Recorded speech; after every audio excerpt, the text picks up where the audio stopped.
Well, welcome to episode 6 of Two Robs and a Mike, brought to you by Summit Gear, your trail running store in the Blue Mountains. Well, hi Rob, how's your week been? Yeah, not bad, not bad. Getting into it, getting back into it, which is good. So, and comfortably. So, I'm still doing the physio exercise I've been instructed to do. And last week I got up to 45 k's. So, not huge for an It's, ultra runner, no, but on my way back, ramping, building, yeah. building it back up. So, yeah, really good. So how much did you do the week before?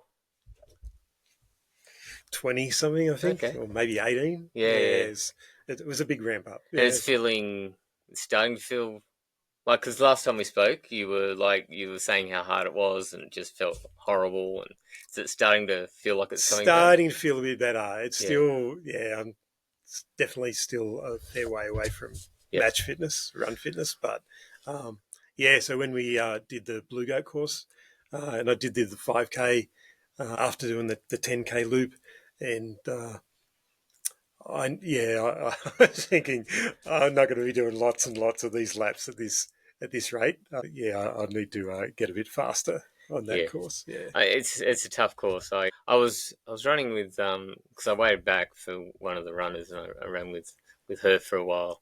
And I don't know. I just felt like I was working hard to stay with her, and yeah, it's I don't know. It was just something about that day. It was like it just, or maybe it's just the course. It's just a lot harder The course is than you hard. think. Yeah, Yeah. yeah. Even when guys like Mike and some of the faster guys up front, Mm, they weren't knocking it over quick. no. It's certainly nothing like a road or a fire trail. It's and maybe part of it is you do stop and look around, or not stop but slow down. But yeah, it's definitely a course where you can't look at your watch, Yeah. or get something out of your pack while you're running, or take a photo while you're running, because yeah, you'll be flat on your face Yeah. fairly No. quickly. Yeah. Definitely. You had to keep your wits about you. But Um. beautiful. It's really beautiful. I hadn't been on that 10K course Yeah. since he's changed it, and because the old 10K course was like a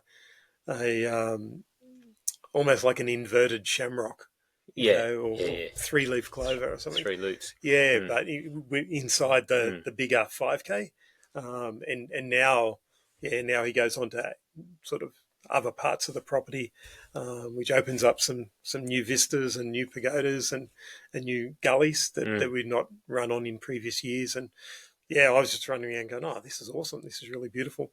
There's a couple of things that I reckon, depending on the weather, could get tricky. Like even the people that came to our Sunday long run course recce there, Mm. as we're running along, they're going, oh, you can just tell how many hours, the man hours that Tony and Joey and Put into, everyone else, yeah, Steve Lomax and people have put in, just to try and make the course a runnable race yeah, course. But there's one section that surprised me, was all of the logs. yeah. It's Where like an you're obstacle running along. course. Absolutely.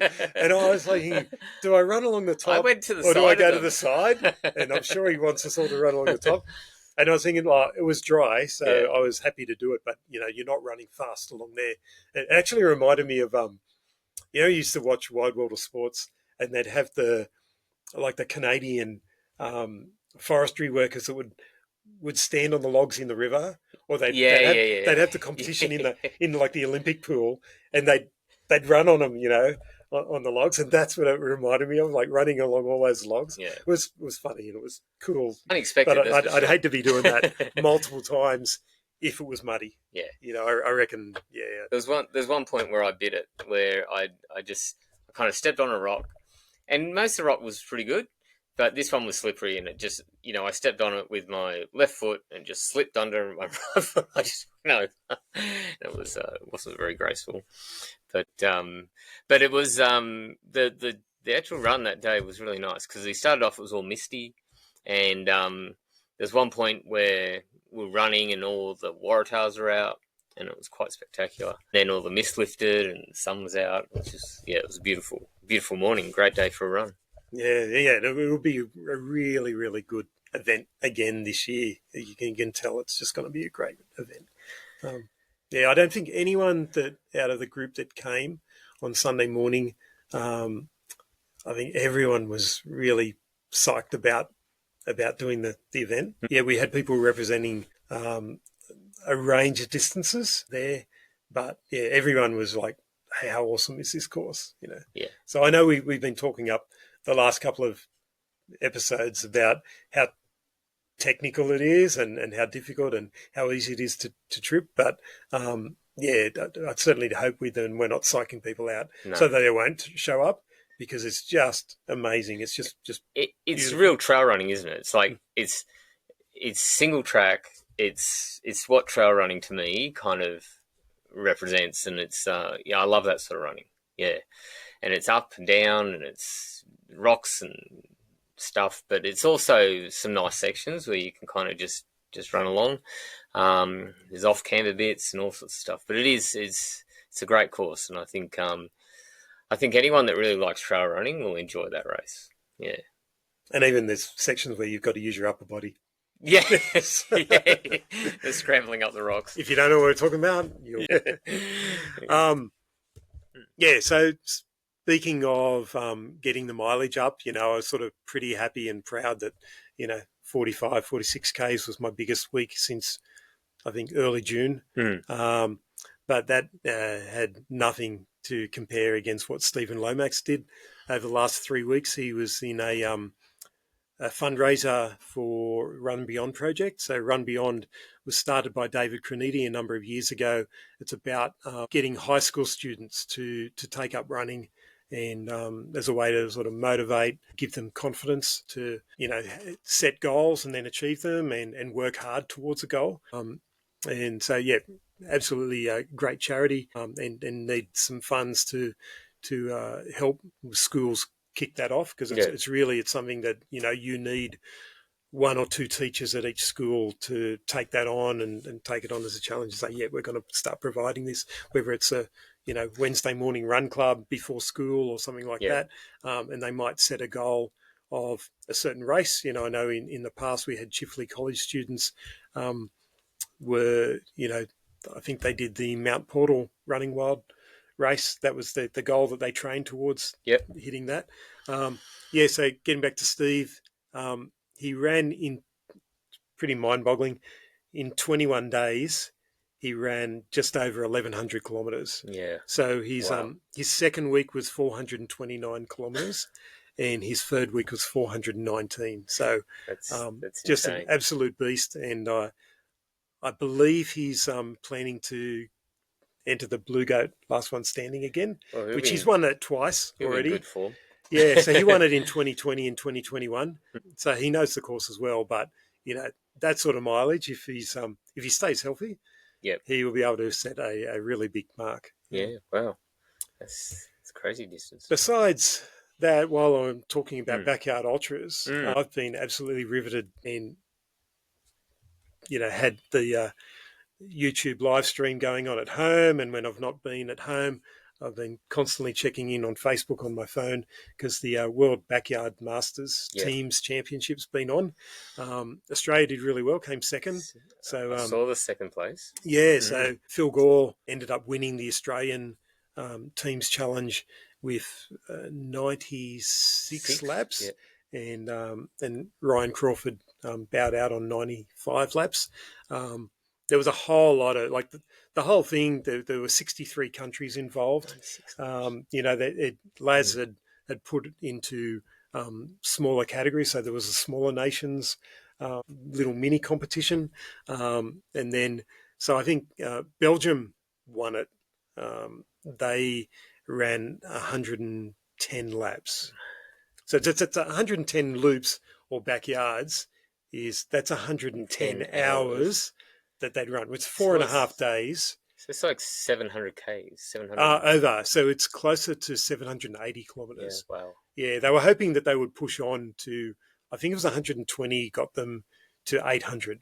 Yeah. That's Yeah, insane. yeah, and 5 full days. Mm. So they did 4 complete nights and ran for 4.5 days. They had 3 guys when everyone else out of We were done. Yep. like nearly 1,000 people were representing their country, Mm. and Belgium really from the start. That all 15 of their team members ran 50 hours plus before they dropped their first team member. So obviously, Who would have you thought the know, Belgians would be the backyard specialists? oh, absolutely, and I think there is discussion online about, well, Belgium's really flat, Yeah. and their course is really flat. Even Biggs in Tennessee, where the Americans Mm. ran, I think there's 138 feet of elevation per lap, and they have two courses. So they have the daytime course, which is through the forest, Yeah. and that's trail, and there's a bit of technical stuff there, and then their night course is a road Mm. course. So it's got a bit of undulation and elevation, but not much.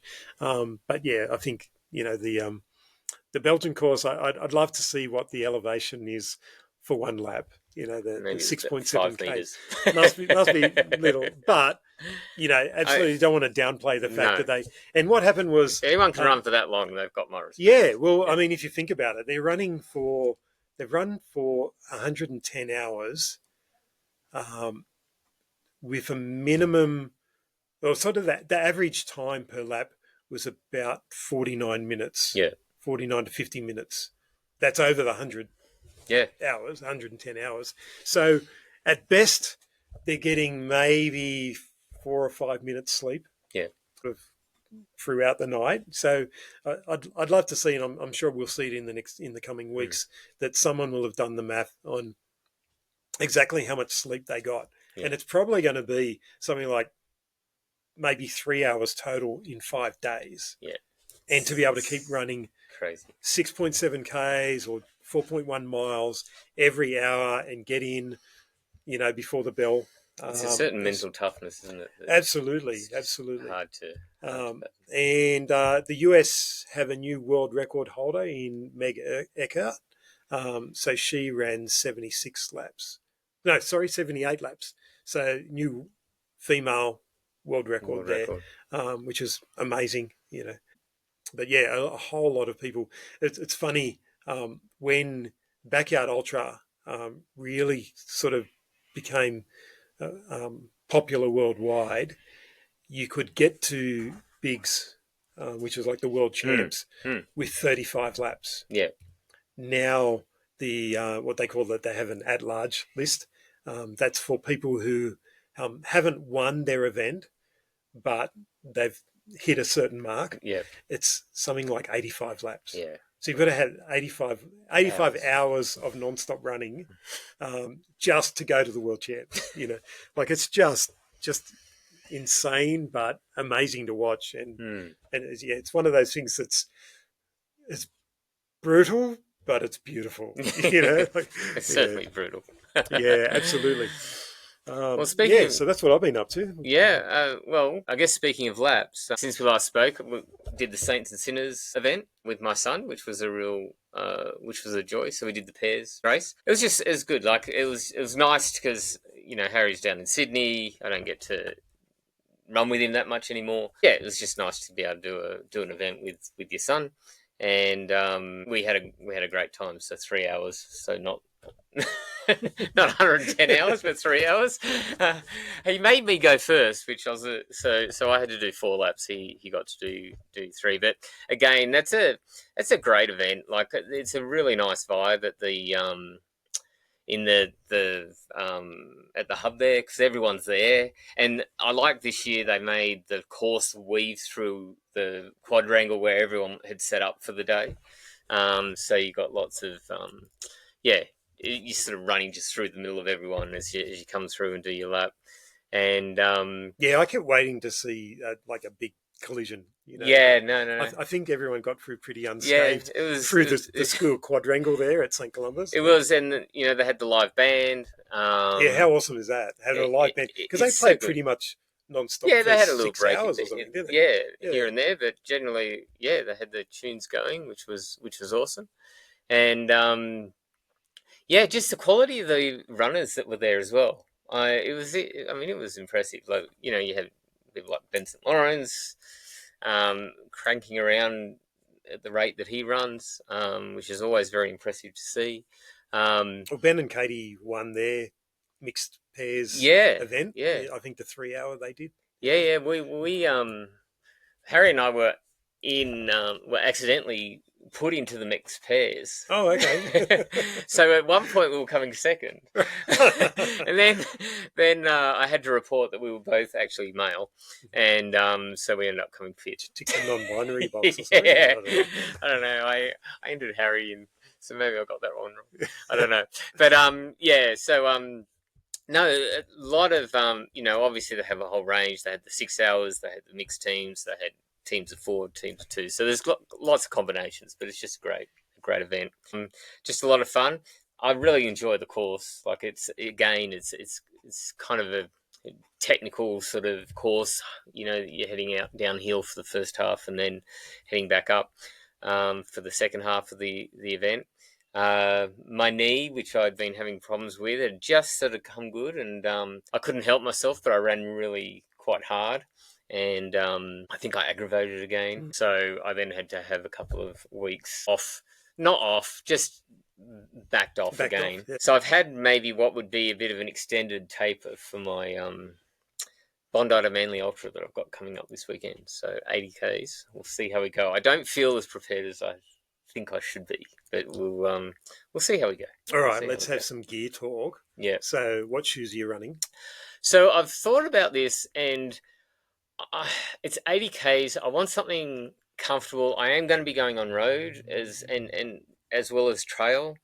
So I've actually landed on the Experience Wilds. Okay, nice. Yeah, they're light, they're cushioned, they can do the trail, they can do that road to trail. So I think they'll be. I'm going for comfort.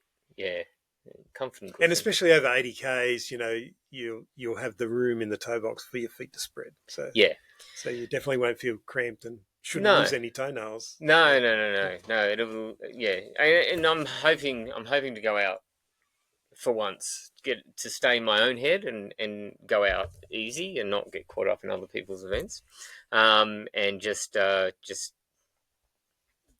work my way through the four different stages of the event. So I'm actually looking forward to it. I've done it as a relay before, but it's the first time I'm going to do it as an individual. So I'm looking forward to it. And I think that'll be amazing. So poles or not poles? No poles. No it's poles? pretty far. Fair There's enough, only yeah. I think it's 1,300 meters of elevation over the 80 Ks. So although it's a bit up and down, it's actually overall. And they're only just like short stairs. Yeah, they're short. They are short street or whatever. Route, yeah. That sort of stuff. But get to run across, around the cliff edges of Sydney, across the Harbour Bridge, through all the amazing parts of that, around. Was it Rose Bay and all those areas are spectacular. So I'm looking forward to just maybe, I don't know what the weather's going to be like. I haven't looked at it. I'm hoping it's not too hot. But yeah, looking forward to it. It'd be awesome. And what time do you start that for 80K? It's a 5:15 start. So Okay. I'm going to have to leave home at 3. Right. To get down there. Yeah, traffic should be light. Yeah. Yeah. But then what are you going to do for breakfast? Like, These are great questions. Are you going to eat something before, like, an hour before the race, or? No, I'll eat something when I leave home. Right. At 3. At 3, yeah. So, what time am I actually going to have to leave? So it starts at 5:15. Probably want to be there by 4:30. Yeah. Yeah. So it's 3 o'clock leaving. So I'm going to have to eat something around then. It's almost like dinner. So maybe I'll have it. Maybe I should. Yeah, I know. That's right. That's right. Maybe I'll have a gel or something before I head off in the morning, or get a coffee on the way or something. I'm not sure, but yeah. And what's your nutrition and hydration strategy? So 80 Ks. I just grabbed a bag of scratch high carb. Yeah, you love the high carb. I do. I need something that. So I'm going to do. I think this one is predominantly. I'm going to use a fair bit of the high carb because I want something that I can just drink and keep getting into me all throughout the whole event. I'll supplement that with some gels, and then at each of the major stops. So in the relay, it's like 20 Ks, 20 Ks, 20 roughly, and so there's a major stop pretty much every 20 Ks, and I'll meet up with Helen, my support crew. At that point, maybe I'll have a Vegemite sandwich and something like that. Get some real food into me, some Get chicken extra noodle soup sodium. or something. Yeah, Yeah. yeah, something like that, and just yeah, that's my plan. All See right. how we go. Yeah. Is it asking too much for Uh, an expected time? well, put it this way, I've thought about it, and I was like, if I can do sub 10 hours, I'll be happy. Yeah, yeah. With the yeah, I think With your build up and your yeah, knee and yeah. with some of the challenges that I've had over the last little while, I think if I could do something like that, I'd be quite happy with that. So we'll see how we go. Awesome. Mm. Awesome. Yeah, looking forward to it. We did sort of we've gone off on a tangent, We but have. we didn't finish talking about saints and sinners. So one thing that was different this year that everyone loved was the saints and sinner Yeah. aid stations. Mm. Yeah, so people got to dress up. I think Sean Sean Whitehouse Sean ran the Whitehouse and was the his Saints, and yeah. I thought he was a fairy at first, and then I thought, of course, he's a saint or an angel. or an angel. Yeah, yeah, yeah.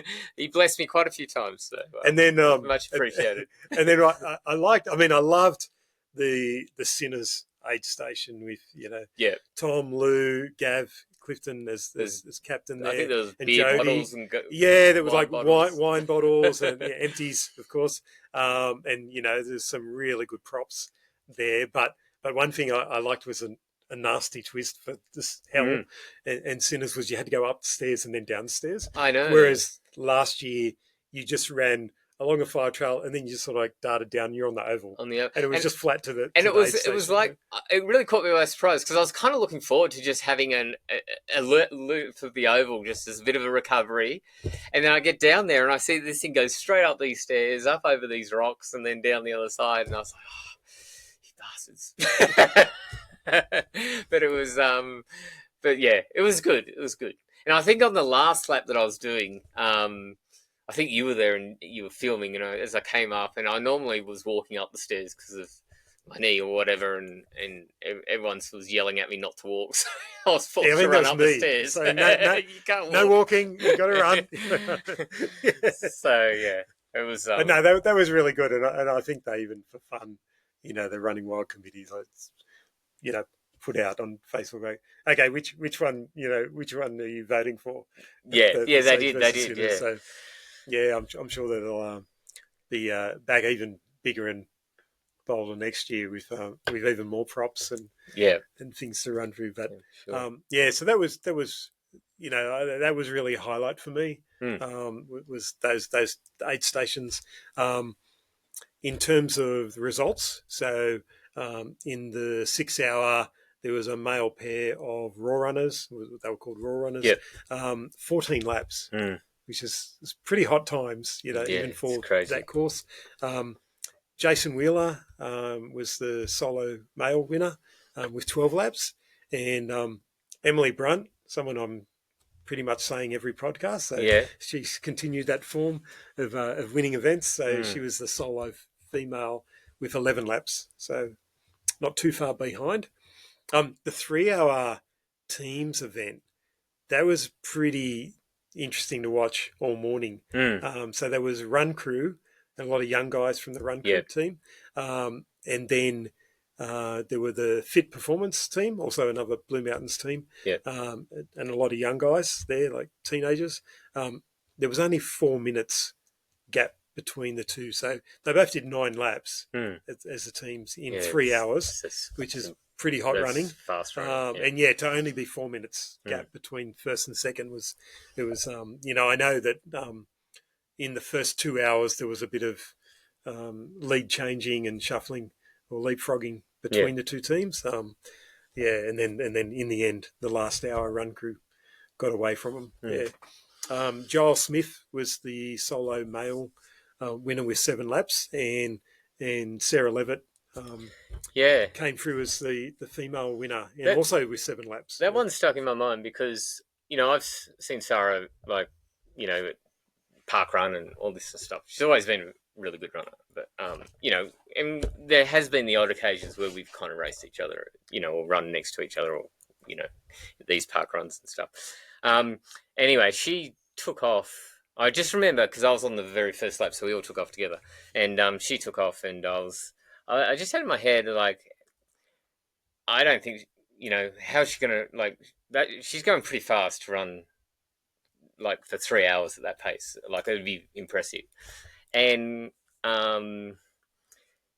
yeah, and because I kept tapping out with Harry, and anyway, she just every lap she pulled away from us, so it was, it was just really impressive. Like I think she just did 7 laps in 3 hours. I think it was like I think she ended up like 7 minutes in front of Harry and I, Mm-hmm. and she did the whole thing by By herself. I was herself, yeah. just super impressed. Yeah. So yeah, it was great, great event. Yeah, I mean that follows on from her Hounslow. So yeah, so she's in a good vein of form at the Yeah. moment. Yeah. Running Wild New South Wales' next event is Narrowneck, the Yep. Narrowneck Night Run. So that's only on the 9th of November. So if you haven't got your entry in yet, you Mm. better do that. Yeah, that I'm one sure that will sells fill out. up. Yeah. Yeah, It's one of my favorite Running Wild events. Yeah. Um, yeah. I've always loved that mm. because I think even some of the customers or tourists that come into the shop Yeah. here, and they say, "Oh, where's a good 2-3 hour run?" And I say, "Have you got a head torch?" Mm. And they go, "If they do, Mm. or if not, I sell them one." But I can say, "Look, get up really early and run out in the dark, Yeah. and then come back, and you've got the sunrise. You can, get some great images of the sun coming up behind the Mm. Three Sisters to the east, Yeah. or do it at night. You run like an hour before dusk, Yeah. head out, and you run, with the sun setting in the Megalong Valley, Yeah. or over the Megalong Valley, and then turns dark, turn around, come back in the dark. So I did it last Friday night Mm. as a training run, and it was a pretty horrible night. Like it was raining when I got out of the car. I had to put the rain jacket Yeah. on, and then took it off because it stopped raining. But it wasn't super heavy then. But it was just off and on. It was raining, but it was really cool. I got to see a reverse waterfall. Yeah. Yeah, coming up Wow. from the Megalong Okay. side and coming over. So I got a couple of short videos of it, sort of the tail end of it, and I've seen it a number of times before, but it's not Mm. often, Mm. and I only ever see it in that section on Yeah. Narrowneck. Yeah. After I turned around, I had planned to go all the way out to the fire tower, and then I could just see this big bank of black cloud Dark coming, and clouds I went, coming.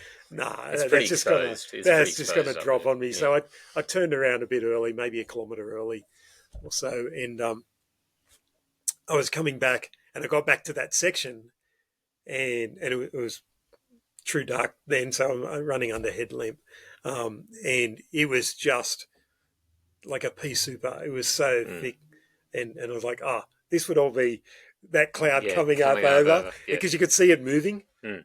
across the track, but yeah, it was just Yeah. another like, Those Phantom Falls are beautiful, impressive when you see them. beautiful Yeah. experience. Yeah, so Mm. hopefully they'll have that'd be really special if a couple of hundred people get to see something like Yeah. that. But yeah, That's it'd be great.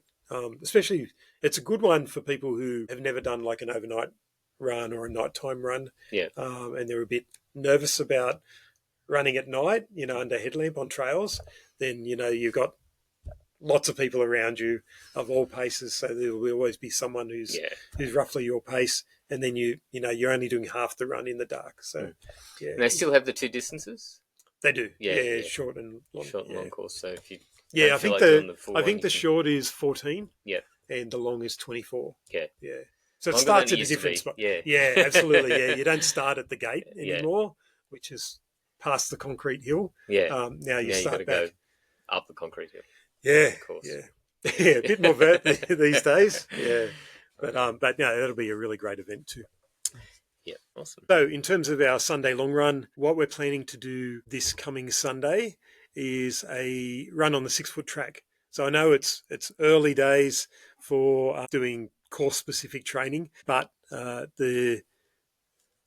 this the is the entries 3rd of November. so the entries expected to open around about the 18th of November. Yeah. So it's not too far away before people need to say, "Yep, I'm going to throw my hat in the ring and go in the lottery." Yeah. Or if you've done 5 or more, then you just enter early. You get preferred entry. Yeah. But one of the reasons why I really want to get down there and take people down there is, as I mentioned a couple of podcasts ago, in early September they opened Boat Hill's Swing Bridge, the new and improved Bowtels Bridge, Yep. and I thought it'd be really cool to get down. I haven't been down to see the new one to go across it, Yep. and I imagine a lot of people haven't. So yeah, I thought we could It's a good. run down and do that. Now it is what we'll do is we'll meet at the Megalong Cemetery, which is on Megalong Yep. Road, just where the 6 foot track crosses over Megalong Road. So we'll start there at 7 a.m. Now it's only 7.5 k's from the road down to the Cox's River, so it's only a 15 k run back. It's not easy to come back. Mm. It's a It's lot. a net ascent It definitely to is come back. an uphill It's a return. nice. It's a Mm. it's a beautiful flowing run down to the river along the single track once you get past Pinnacle Hill. Mm. Yeah, it's a beautiful run. We'll get to go on the bridge.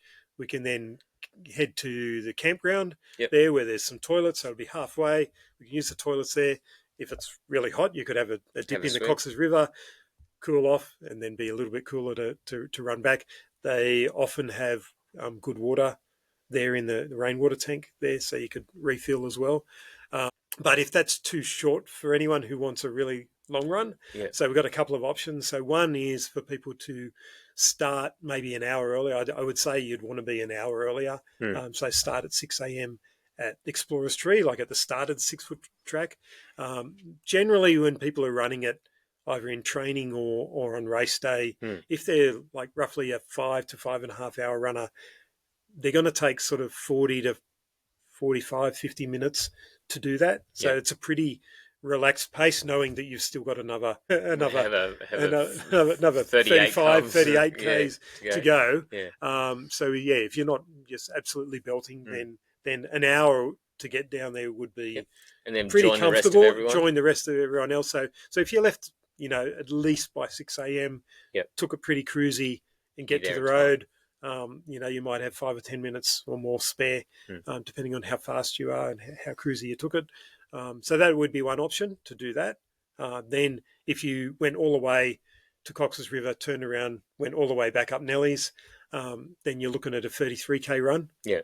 That's something we'll probably definitely do in maybe January. Yeah. As the Sunday long run. But the other option would be just to meet at the car park with everyone else. Yeah. And then if you really wanted to get more Ks in, you could start going up mini, turn around at whatever point, and then come back and then run back with the rest of the group. I guess you could also, if you didn't want to do that final, whatever 6 k's from Explorers Tree, no, maybe 7 No, it's k's. 8 k's, is it? It's 8 k's, down to the Megalong. Maybe you could, if you didn't want to do it on the way back, I'm sure there'd be people that give you a lift back to your car. Yeah, absolutely. Yeah. So then you'd have other option. Yeah, so it'd be like a 25k run. Yeah, that'd be nice too. Yeah.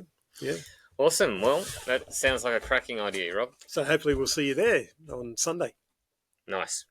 This week's special guest is Mark Green, also known as the Body Mechanic, a well-known physiotherapist based in Wentworth Falls. Mark is an athlete in his own right and has finished as high as fourth at the UTA. He's a running coach and founded The Locker Room, an online coaching service. This is a great discussion with lots of useful information for any aspiring trail runner. So here's our discussion with Mark. Yeah. Welcome, Mark, to Two Robs and a Mic. Thank you. Thanks for having me. No worries. Well, it's thanks for taking the invite to come onto the channel. I guess what we want to do is just understand. Understand the Body Mechanic, the Locker Room, and tap into some of the experiences that you've had in your athletic career, whether it's trail running or mountain biking, road running, whatever other events that you've had. So I guess the first question I've got is, how long have you been in the Blue Mountains? 7 years. We moved up here. Yeah, we had 7 years. Well, I had 12 years living in London. I grew up in New Zealand. Had 12 years living in London, 7 years in Sydney, and then got sick of the traffic in Sydney, and then moved up here 7 years ago. And there is less traffic except on public holidays. Yeah, that's true. And was that move just driven? Like, had you been running up here or doing activities up here, and you kind of thought it'd be a great place to live, or what made you pick out the Blue Mountains as the place you wanted to go?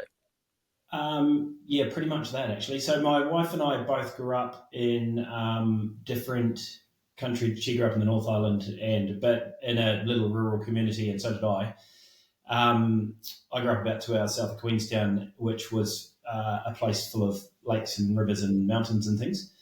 And we'd had 12 years living in London and then 7 years in Sydney, so it's quite a long time living in big cities. And then our kids 7 years ago were, I think they're two in primary school and one was just starting year seven. And so because one was going into year seven, we sort of figured that was a good year to move and wanted the kids to grow up at somewhere like we did, I guess, with just more space and bush and mountains and lakes and stuff. So it seemed like a logical choice. It was actually it was a choice between moving back to New Zealand, which we sort of always intended to do, Yeah. or moving up to the mountains. I could keep working in Sydney, so we chose the mountains. Yeah, and so you were, but I guess when you were down in Sydney, you were already doing the body mechanic down there in North Sydney. Is that Yeah, correct? so a physio mate of mine, a physio classmate of mine, set it up in 2008, and we left London in 2011 and sort of thought that we'd stay in Sydney for 18 months or 2 years before moving back to New Zealand. So I decided I'd join him in the business. And then, I don't know, here we are, whatever it is, 14 years later, and I'm still here. Um, and he's since gone back to New Zealand, actually. So, yeah, we had the business set up. So I was living on the Northern Beaches, and the clinic in Sydney is just right by the Harbour Bridge. So it was about an 18K cycling commute every day. Yeah. And then, so yeah, when we moved up here, now it's a 3-hour commute each way, so it's a bit longer. But luckily, it's only 2 days a week. So I work in the mountains 3 days a week and down in Sydney twice. Well, I guess the good thing is you've got a nice, ripe community of trail runners up here that keep getting injured, probably. So maybe Yeah, it was actually, not a bad move. exactly. I probably didn't finish that. I didn't really explain why the mountains. So we were living on the Northern Beaches, which is a lovely part of the world, but every time there was a long weekend or a holiday, we'd pretty much go to Blackheath and go camping. And then we were up there one weekend. It was in the October long weekend, actually. Must have been like 2016 or 17 or something. And went for a walk around the Grand Canyon Loop in the Grose Valley and thought, this is madness, why don't we just move here? And we went back and literally the next day applied to change schools for the kids. And then Yeah, well, and then we did it. yeah, Awesome. amazing. So was it growing up in South Island that you started your trail running career? Yeah, it wasn't even called trail running back in those days. It was just running. Yeah. Well, it was called the events were called mountain running actually. I don't think the word trail running. Maybe they were using it in America. Possibly the 6 foot track might have already been going by then. This is sort of mid '80s. But yeah, it was called mountain running. There were almost no events. But yeah, I grew up with what is it? 1.25 million acres of national park on my back doorstep with lots of tracks. So and there wasn't much else to do. So yeah, spent lots of time running in the bush and no snakes. Yeah, that's true. One thing we loved about when we went over to Yeah, the Tarawera, it's just like you didn't care where you went. It's like there's no there's no snakes. thought of it. Yeah, Takes yeah, a while. I find it takes a while for my brain to switch off. So we go back to New Zealand to visit family for holidays, and I'm running along and see a stick out of the corner of my eye and think shit a snake, and then I think, oh, actually, no, it's not. We're in New Zealand, so it's all right. yeah, Yeah. yeah. No, yeah, no. That's definitely something that we have to deal with up here. That's for sure. The I guess in the intro we mentioned that you had a 2 hour 30 marathon, 2:32. When Yeah, was that? When and where was that? I guess is the question. Mallorca, in 2000 and probably about 2005, I think. Yeah, right. We just went there for my wife Kylie ran the half marathon and I did the marathon. We just sort of went for a long weekend. And the idea, I guess the idea at some point was to try and do a sub 2:30 marathon, but it never happened. And now I think I'm just too old. So what's the course like in Mallorca? Is it flat along the beach side, or is it No, it's in the some hills. hills So it up was in 2 the mountains? laps. So basically, it was, and I was actually crook as a dog. It was quite a weird marathon to have fastish. That was my fastest time. I'd had cold, a horrendous cold for about 6 or 8 weeks leading up to it. So I'd done almost no training. So it was a super long taper and turned up not really wanting to run the full marathon. And I did the first lap, and then I literally tried to go down the chute to the finish line, and the officials wouldn't let me. So they said you've got to run another lap. So I went another 200 meters, thinking I'll pull out, and then some guy was running beside me, and he said, "Oh, let's just keep on going." So we just kept on going. It ended up being my fastest marathon. So yeah, it was a 2 lap course, pretty hilly. And I don't know, it's just one of those days where things went not too badly. So, Yeah, sounds like it. so your learning is that a long taper is good. Yeah, yeah. It's happened in other events as well. Yeah, I'm a big fan of 3 week tapers, but I try Oh, I and should be teach primed for people. this weekend. What's on this weekend? The Bondi to Manly Ultra. Of Yeah, course. and I kind of injured myself, so I've not been doing as much as I would normally. Mm. Right, But hopefully it's all good for this weekend. you might be in good Otherwise, form. I'll be seeing you on Monday. Right. Yeah. Tuesday, I'm in Sydney on Monday. Oh, okay. Yeah, and I guess the other thing, well, and correct me if I'm wrong because I'm doing this purely off memory, but the UTA 100, your best position was fourth. Is that correct? Yep, Yeah, yep. right. And again, what year was that you did, that you? I wouldn't have been able to tell you this until about a week ago. I was looking up. I've actually entered COSI 100, and I had to look up some times of old events to. And anyway, so I currently know what years. I get a bit confused with the years, but 2018 I was fourth, Yeah, um, it's and then impressive. I've finished sixth one year and seventh one year, and actually. I don't know if it's ironic or annoying or what, but seventh was actually my fastest time by quite a long way of all three. It was Yeah, just one of those years where there were lots of fast people running, which actually maybe that's good. Drags you along pretty quick. yeah, yeah. And did you find like did you kind of expect to be in that sort of position, or were you kind of surprised when you and Fourth, yeah, did it fourth, change sixth, the or way you seventh. raced? I guess is my question. Um, no, I don't know. So that was. I'm just trying to remember who was in that one when I was fourth. So I was running with a Welsh guy for most of it, Harry and Brendan Davies, who's a local legend, won it a couple of times and was always somewhere in front of me. He was in it, Yeah, and then actually Ben Duffus from up in Queensland, who's a running coach and ridiculously good runner. He came sprinting past. So we sort of there was three of us at the front, which actually that was probably a bit surprising to be honest. So we ran out the first 50k. Brendan took off on Harry and Harry and I were together. But then at the aquatic centre, which is 45k in, uh, Ben came basically sprinting past us like we were standing still, and then never saw him again. And he didn't quite manage to catch Brendan. So yeah, it was a bit weird. You never know who's going to turn up to one of those races. I did around about the time I thought I was going to do, and then you can't really control your place. You just have to. It is what it yeah, is. Depends on how many people that are faster or slower than you turn up on the day. Yeah. So you also did the Unreasonable East 100 miler in Yeah, 2022 yeah. and won that. So congratulations for that.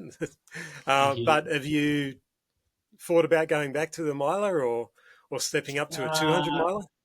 my wife doesn't want me to. She thinks they're a bit nuts.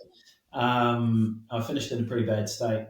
Definitely not mm, a 200 miler. I feel like a 200 miler would be like a bushwalking competition, which I don't know, it doesn't appeal to me at the moment. Maybe it will one day. yeah, And then the 100 miler, I did pretty much everything. I was lucky to win it, but I pretty much did everything wrong. So I don't know. I finished that thinking there's no way I ever want to do it. And then 3 days later, I thought, I want to go and fix all my mistakes. But now, I don't know. I'll do this 100k race in a few weeks' time and yeah, see how badly that beats me up, and then see what happens after that. I don't seem to like recover as well as I used to when I was more of a spring chicken. yeah. Well, yeah. Okay. Actually, I'll meet you at the start line. Although you've probably been an earlier wave than me. But, yeah. No, no, no. I'll see you on the start line for sure. haven't even thought about. To be honest, I haven't even thought about it yet. Yeah, it's actually not that far away. I didn't. I kind of. I think I've miscalculated how close the Bondi Manly and Cosy 100 are. So It's a anyway, good It's quite long, good. it's a good last long run, yeah, training run for it. yeah. Yeah. Well, that's kind of initially why I signed up for it. Anyway, but I think yeah, probably put a couple more weeks between them would have been a good idea. So tell us a bit about. So obviously, you started your career in Sydney as a physiotherapist. You've done some studies in UK associated with that, and a whole lot of biomechanics studies and stuff like that. When did you start the? So I guess for those that don't know, Mark has the Locker Room, which is an online. I guess an online sort of training program. Mate, actually, why am I explaining it? You should explain it. What is the Locker Room?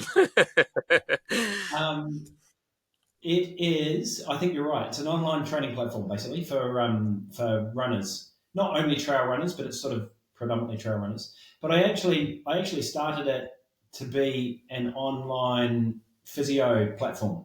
So, like Right. running related physio platform. So, the idea was to try and help people sort of remotely diagnose injuries, learn what stretches and exercises to do, and all that sort of thing. And so that's how it started, with a few exercise videos and stretches and a bit of information about what do you do with a sore RTB and how do you fix glute pain and all that sort of thing. And then pretty quickly, probably within, I think I started that about just before we moved to the mountains, actually, so probably 8 years ago. And pretty quickly, people started saying, "Can I have a training plan?" And so I reluctantly wrote one for the Coastal Classic, actually, it was. So a 30K trail running event not far from Sydney. And I wrote that, and I was sort of just winging it week by week, to be honest, because we were about 10 weeks out from the race. And I thought, I can, I've become a bit more sophisticated since then, so don't worry, I'm not winging everything. But Yeah.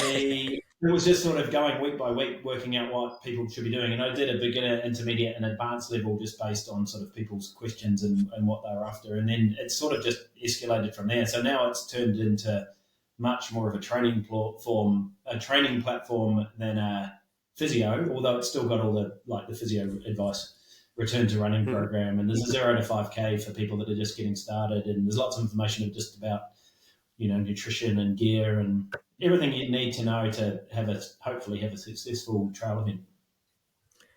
Yeah, and I was looking at it. Actually, we were looking at it the other day, and you've got pretty much a training program for pretty much everything.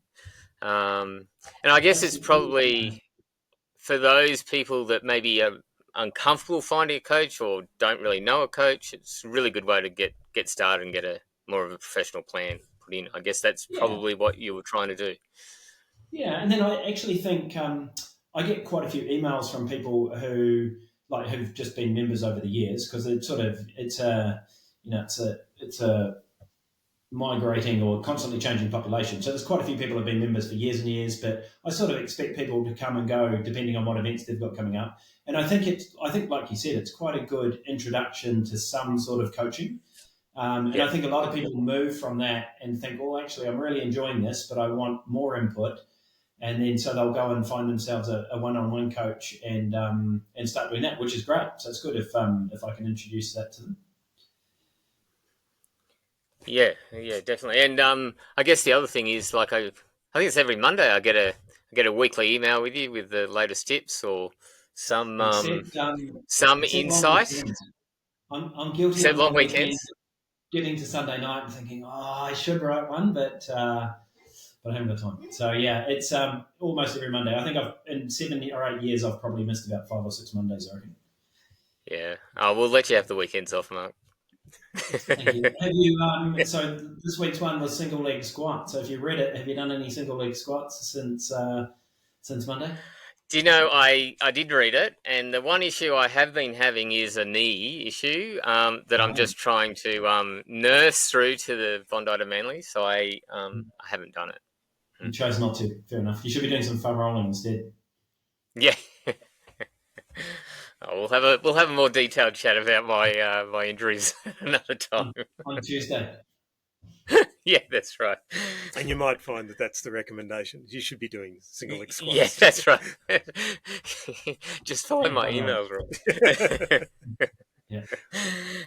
So Mark, I saw when we were having a look at your website and the different programs, I saw that the 14-week 6 foot track training program is due to kick off, I think, the 1st of December or thereabouts. Are you planning to run 6 foot again next year? Currently, no. I don't. It's pretty unusual for me to make plans any more than about 2 weeks in advance, to be perfectly honest. So the COSI one, I sort of decided a while ago I should. It's always interested me, the COSI course.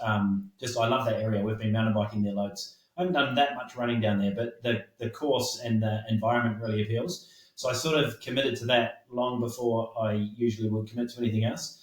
6 foot. If COSI went really well, I'd contemplate 6 foot. But I've done 6 foot 7 times, and I have had the pleasure and perhaps luxury of it finishing at Cave's House every time. And to me, the finish line at Cave's House is what makes 6 foot so special. And so, I don't know, some of me doesn't want to undo that by, I know it's not their fault. The road's been closed and they've had all sorts of weather and fire and all sorts of dramas. So I feel sorry for both the Jenolan Cave sort of business and the 6 foot organisers, but I know it has less appeal to me because it doesn't finish at the caves, to be honest. Yeah, yeah, fair enough, fair enough. And what? Well, no, not fair enough. I better defend 6 foot. So you're right. Like it was quite amazing coming down. You could be still a kilometre or more away coming down that last really gnarly bit, and you can hear the bells, you can hear the announcer. So it just hypes you up for the last, sort of 400, 500 metre sprint to the finish. But, it is unfortunate they can't use Jenolan Caves anymore, but they've the last couple of years have done their best to try and make an atmosphere and a vibe at the Binder Cabins, or now called Jenolan Caves Cabins. So it's still a pretty cool finishing spot. It's just, it is different. It's a different race I've to heard go. good things. Everyone I've spoken to who's done it has still enjoyed it. Another reason, actually, maybe if I'm making excuses, is that race beats me up more than any other in history, way more than a road marathon or anything. It's the hardest race I've ever found to recover from, and I think it's because the first 15k is basically a sprint fest down to the river, and then and the whole thing's pretty fast runnable. So it's like a road marathon, but with 1,500 meters of descending, which just absolutely smashes your legs. And now I'm getting too old and too soft to feel sore, so maybe that's my excuse. Fair enough. No, I don't think that's an excuse. I mean, yeah, you're the younger people than that you're me. talking That's to. right. That's right. You're younger than me, so get No around excuses. it. Exactly. So you do. So I guess now you're doing both physio and coaching. Yep. How do you sort of how do you split your time by how much coaching do you do versus how much physio? Monday is in Sydney, and Monday and Wednesday are in Sydney, so that's pretty much physio all day, except I've got 3 hours of commuting each way, so that's like 2.5 hours of answering emails on the way there and 2.5 hours on the way back. And a lot of those are coaching emails. And then I work in the mountains the other 3 days, and that is treating physio patients for, let's just call it the mornings, and then doing admin, which includes coaching in the afternoon. So it's probably, I don't know, like 70-30 physio to coaching, something like that. And then obviously... All right, and I don't know if you're going to be able to answer this question, but I guess one thing I was interested in is what's the most common mistake you see from trail runners? Because you would see them. How do you in terms of define getting mistake? injured? Getting injured? Yeah. Doing too much. And it's not just trail runners; it's all runners. It's doing more than their body is capable of doing. That's what causes probably in the high 90% of injuries we see. And is there anything that you could is there anything like how do you identify that you're doing more apart from just getting because you got injured? How do you identify that you're doing more than what your body can handle? So, like, if we try and simplify it slightly, there's two main types of injuries. Overuse injuries, which are the ones we're just discussing now, and that's Achilles tendonitis, sore knees, ITB problems, hamstring pain, lower back gets sore, glute gets tight, you've got a sore knee and you've got Bondi to Manly in the weekend, that type of thing. They're they're caused by basically repetitively doing more running than your body is capable of being repairing. So every time you run, you damage your body.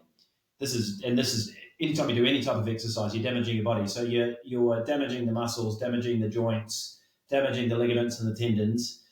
But if it's a small run, the amount of damage is microscopic. So you're getting little tiny changes to the muscle cells and to the bone cells and all that sort of thing. And then if you sleep and eat good food, your body repairs. And when it repairs, it actually makes those structures a little bit stronger. And so the next day or the day after that, in theory, you're then capable of tolerating a little bit more exercise, which is why people can go from, couch potatoes to marathon runners and not break themselves if they give themselves enough time. So it's repeating that process literally thousands and thousands of times. Like if you do it for decades, you get stronger and stronger, so then you're less likely to break. But what most people do, they're doing it the other way around. They're taking more cookies out of the jar, I call it, than they're capable of putting back in. So they might be running, let's say their body, you can't actually quantify things like this, but let's just say that their body could cope with 8K without getting injured, but their brain and their heart and lungs wants to do 10, so they do 10. And then they wake up the next morning and their calf muscles are a bit sore and they think, oh, it's only a little bit sore, so we'll go and run again. And they do that. And if you repeat that process where you're doing more damage than what you're repairing, you end up with an overuse injury, which is what most of what we see. And then Yeah. the other side of the coin is acute injuries, which is, rolled ankles or you've fallen over and twisted your knee or whacked something and those, there's lots of rolled ankles and things like that in trail running. But yeah, the vast majority, it's got to be in the high 90% of people I see anyway. I don't know what the actual global statistics are, overuse Yeah. injuries from people Yeah. just, and it's not, it's often not deliberate. People are unknowingly just doing a little bit more than their body's capable of repairing, but they're usually ignoring a niggle or two, like a sore knee, Yeah. or a tight calf, and they just think, oh, it'll come right, and it actually gets worse. So your training programs, your online programs, to counter that, you factor in some either strength work or mobility work, um, Yep, rather than just having running every day or and every recovery second weeks. day. So all of the programs come with a fairly specific description of which level you'd be best to follow. So whether that's beginner, intermediate, and advanced, Yeah. based on basically how many Ks your body is currently capable of tolerating. So if you've been running 30K a week for the last 3 months, and the 100K program advanced level starts off with 60K, then you'd be pretty stupid to start with 60K a week when you've been doing 30. So the Yeah. beginner level might start with 33K, and that's the one that you should start on.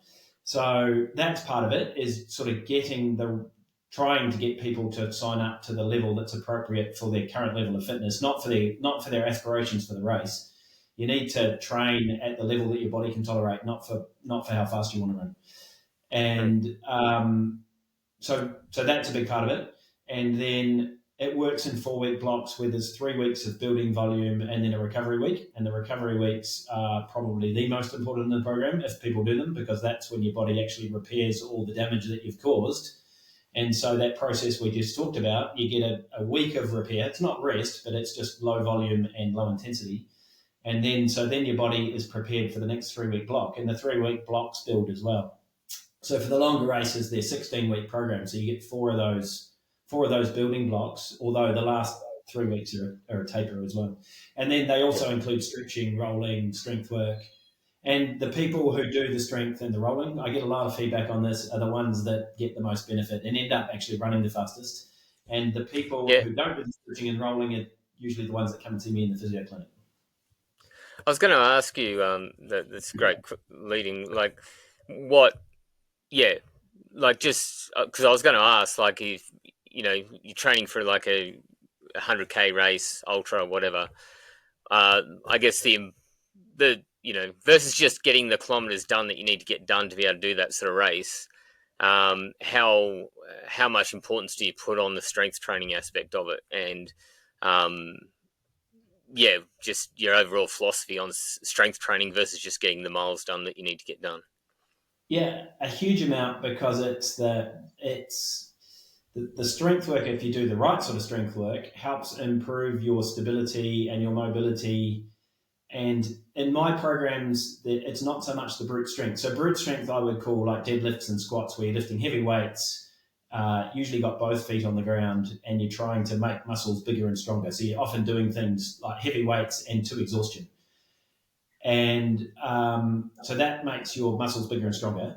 Most of the stuff in my programs, almost exclusively, is more based on stability. So it's trying to get people to have more flexible hips and get their hips to be more stable when they're standing on one foot. So when you're running, you're basically just hopping from one foot to another. And if you land on one foot and your hips wobble all over the place, something usually breaks. And so the exercises are designed to keep you stable so that you're moving in a nice straight line and everything's working the way it should function. And then I then tell people that their brute strength comes from running up hills. So the best way to get faster at running up hills is to run up hills. But if you do the stability work, then it's less likely to break you. So yeah, I think the strength is absolutely vital. The people that ignore it are literally the ones that are the most common people I see in my physio clinic. And I know if I stop doing it, I'm certainly not a perfect human being. I go through long periods of times when I don't know, life gets in the way and I get slack and I think I'll do it tomorrow, and tomorrow never happens. And then I start getting out of bed like I'm 90 instead of 50, and I think, oh shit, I really should start doing it again. And I start doing it again and I feel better. So it depends on how motivated you are to it. If you want to run lots, do lots of strength and lots of stretching and lots of rolling. And also you're an advocate of foam rolling because, that was very popular for a while, and then there's started to be a bit of a turn against it from, so-called social media experts, Yeah. Where do you stand with that? I'm a massive fan. So I think for almost everybody I see, there's huge benefits in any form of self-massage. So quite a few people, there's also lots of benefit for lots of people in stretching, but if you had to pick one, if you had to say, here's 1,000 runners, do you think they should stretch or roll? I would say roll, because most people will get more benefit out of rolling than they will out of stretching. Some people are super flexible in terms of their muscles are long, so they can touch their toes, and their hips are super flexible. And like yoga instructors are a good example, but they lack stability, so their joints can be super wobbly. So I don't know if they did it in Australia, but they used to call kids at school double jointed if their elbows could hyperextend and they could do weird stuff with their thumbs and all that sort of thing. So those people are into that hypermobile bracket where their joints move further than normal. And so those people have really long muscles because they've got lots of mobility and flexibility, but they usually have really poor strength or stability, and their muscles can be super tight because their muscles are having to work really hard to try and keep their joints stable. And so they can stretch till the cows come home and get no benefit, but if they start rolling, they'll get rid of some of that tension in their muscles and then normally start feeling better. But that group of people also needs to actually focus even more on strength than the population who's generically stiff. Yeah, there is, and what about? There's not a one size fits all for any of these things. Everybody, I know that's a cliche, but everyone's body is different, and so everyone benefits in slightly different ways from probably different ratios of all these things. But I'd say some stretching, some rolling, eating a good diet, sleeping, training within your capacity, and repeating it tens of thousands of times is how you get better.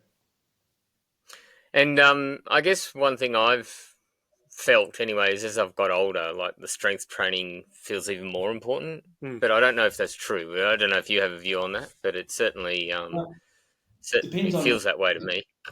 It depends on what your end goal is. There's a huge amount of all the health podcasters. I listen to lots of physio and scientific podcasts.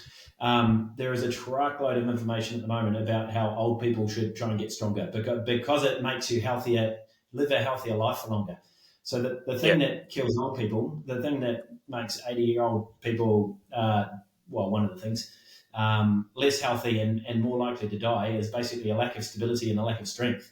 So then they lose their independence because they're not strong enough. And so there's loads of studies now to show that if you start weight training, and lifting heavy, they talk about lifting heavy weights, and heavy for one person is going to be different than someone else, but that helps to build your muscles and then keeps you stronger and more likely to live a healthy, independent life for longer. So even if it's not going to help you running, it's going to help your life. We can have this. Why don't we do this podcast again in 40 years, and we'll see who's been doing more weights. Yeah, yeah, Yeah. that's right. That's right.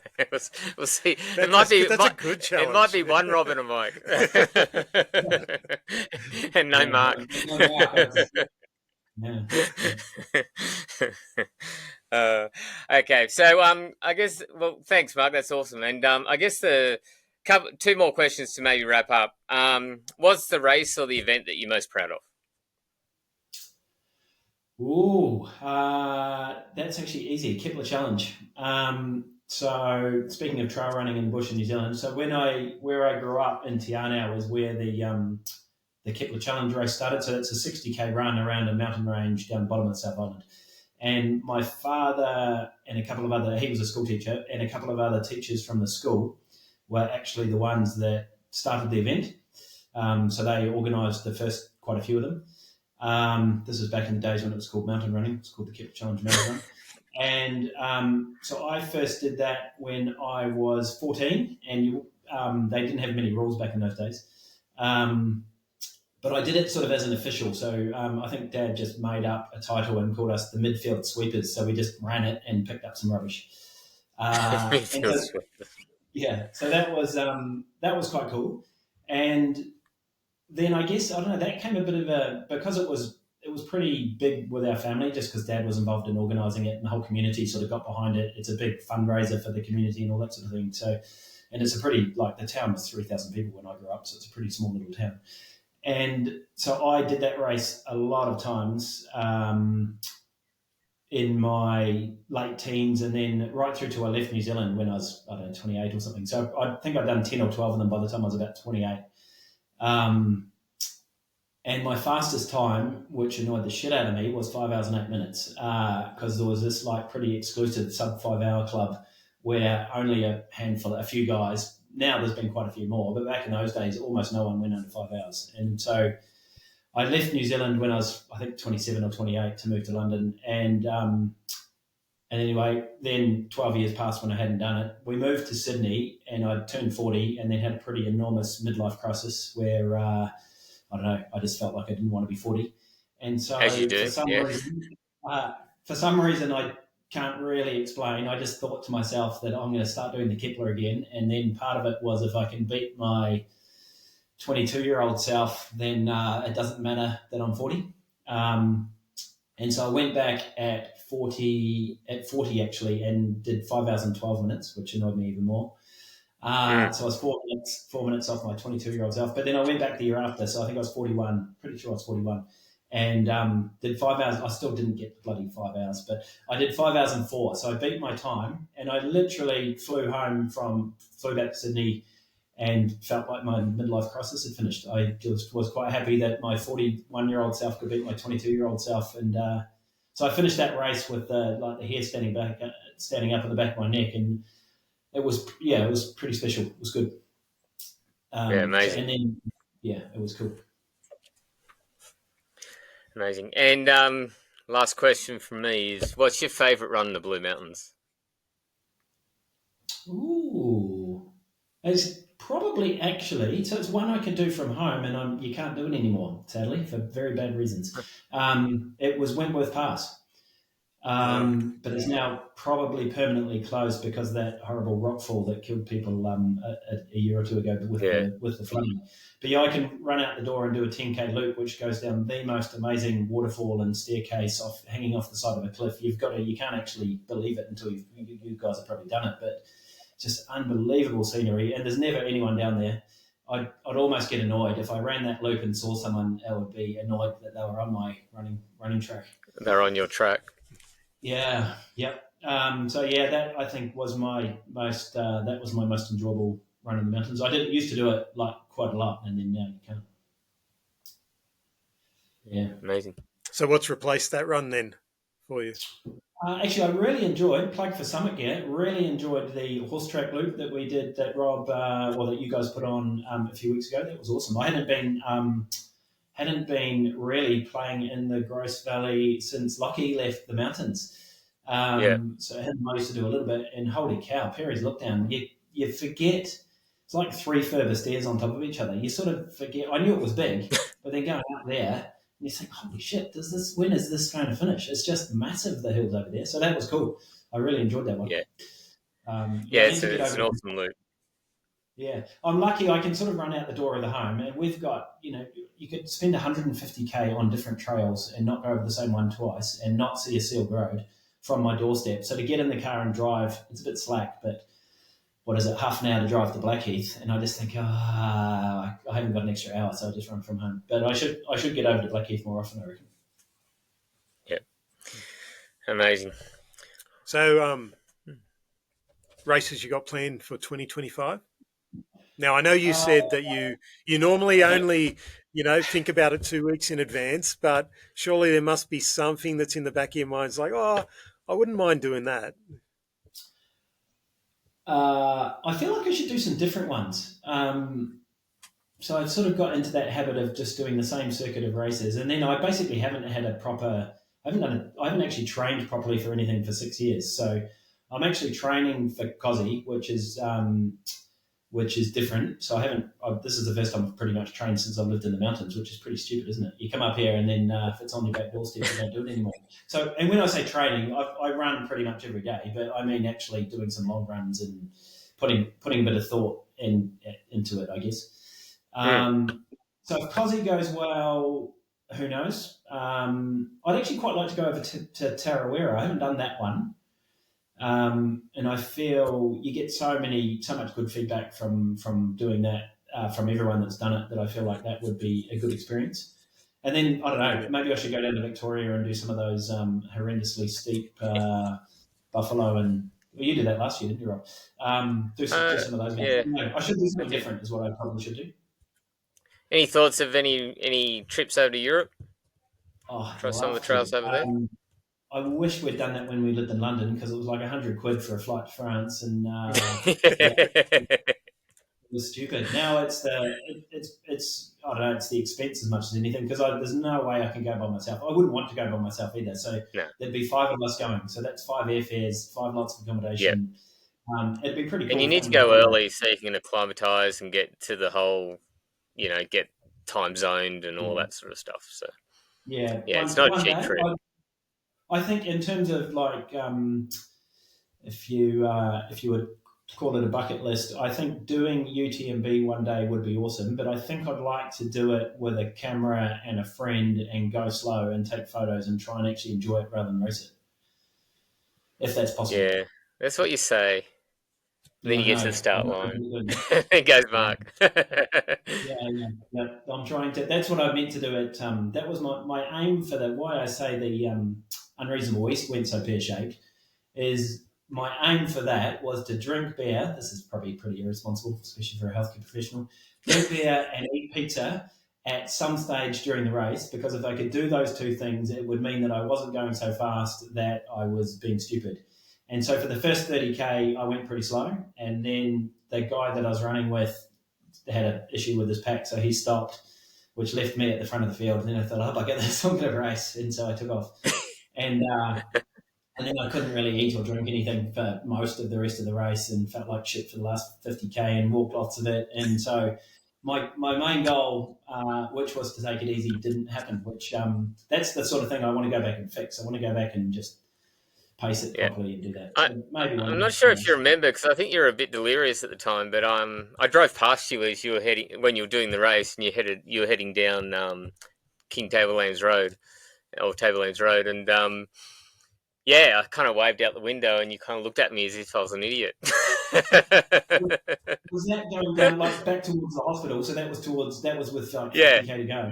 Oh yeah, I was yeah, in yeah, La La Land at that stage. Yeah. yeah. You've been run through the night.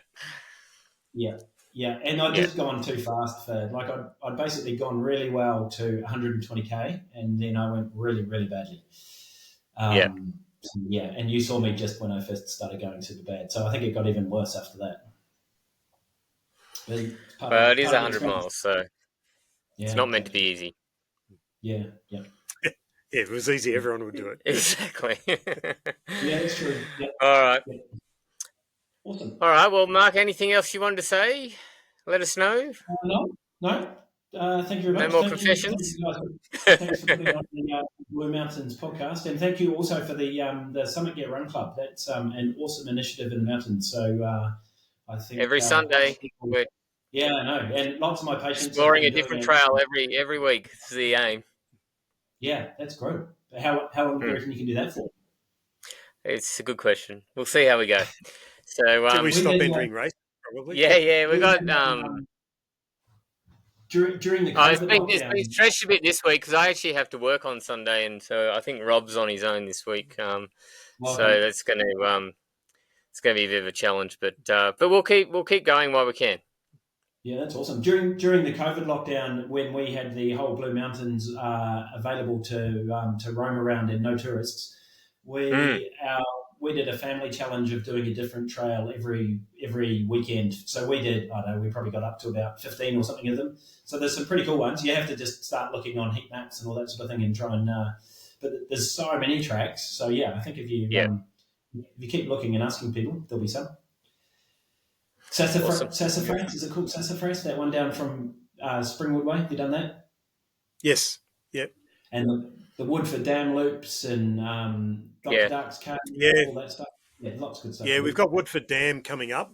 That's in in the list. the schedule for late November or early December. Cool. Excellent. But yeah, I'll try. we're happy to get some more ideas. Yeah, Yeah, Yeah, I was gonna shoot say, shoot I'll try. over any ideas you've got. We'll incorporate them into the schedule. Awesome. Just Perry's reps. Why don't we just go and do 10 Perry's? Hey, well, there could be a challenge there, Mark. We could, like how many reps you can do and stay within X% of the first rep. Yeah. You could certainly do an Everest on it without too much trouble. Well, Yeah, actually, it would be lots of trouble, but you well, could do it'd an be a Everest. lot of trouble, but Yeah. yeah, yeah. Unfortunately, you got to get down there to go back up. So. Yeah. No gondolas in the Blue Yeah. Mountains. yeah. No, awesome. Awesome. Oh well, thanks, Mark. Enjoy the rest of your evening, and thanks Cool. for joining us on Two Robs and a Mike. Excellent. Thanks for having me. All right, catch Thanks. you. So all the details of the Summit Long Run are on the website under the Summit Run Club tab. Yep. So there you'll find the course description, our assessment of how hard it is, the technical rating, a GPX, and any other relevant information. The starting point. We always put Yeah, the Google meeting pin point. there, Yep. so people can just click that pin and it'll switch over to their maps and get them straight to the meeting point. So no one needs to miss the start. Yep. Awesome. Well, Rob, I think that's probably the end of episode 6. Yep. Good luck with your ongoing recovery runs or you're building. You like Grampians is not that far away. You're No. still planning to be pacing Yeah, absolutely. 60k Yeah. pacing. I'm Nice. excited. Yep. Yeah. We're organising a get together so we can have a strategy session. Yeah. And plan that. But what we just get more intel on what we want to do at aid stations there, because there's actually 2 teams, 2 runners doing the miler, and so there's 2 crewing and pacing teams as well. So Well, yeah, I actually realised this week that actually since I'd run UTMB, I've not successfully finished a race or run more than 55 kilometres. So I've tried. So I had Tarawera where I had COVID and it didn't work. So my main goal is to complete this race this weekend and get 80 get k's that done monkey off your back. and feel like I'm back into being a trail runner. Awesome. Well, good luck with that. And hopefully you'll get your A goal of sub 10. If not, the B goal of I'll finish. Yeah. All right. Thanks, Rob.